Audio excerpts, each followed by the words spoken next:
once had a conversation with somebody who I think is very wise. And he said to me, Bill, what do you think the greatest temptation of humankind is? And I had to think about it, and I thought, I don't know, greed, the feeling that I'm not enough, wanting more. He said, productivity. And I was like, well, what do you mean by that? The idea that you are worth something to the extent that you produce something. It's very sort of Ayn Rand, like Atlas Shrugged, that the producers are the people that are valuable in society. And I thought of it, I was like, well, isn't that kind of the truth?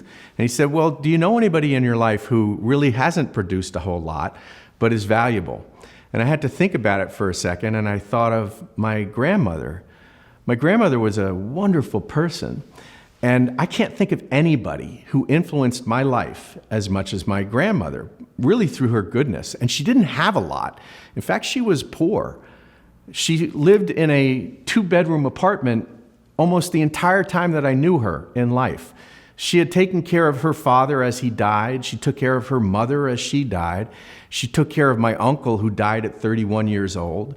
She had a daughter with Down syndrome, my aunt, and she lived a harsh life and always carried herself with grace and always helped me believe that I think I can do good things. She helped etch my character, but she didn't produce a lot. And so when you have the mindset that people are only valuable to the extent that they produce something, you miss the value that they're providing. Today, I have a daughter with special needs. She's 17 years old. She's got my grandmother's goodness inside of her soul.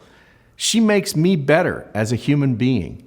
I wouldn't trade her for the world. You couldn't take her away from me for all the money in the world. Yet, what she will produce in life is going to be different than other people. So never underestimate the impact of you on relationships. It's the ability of you to show up in a relationship with your goodness, calling forth their goodness.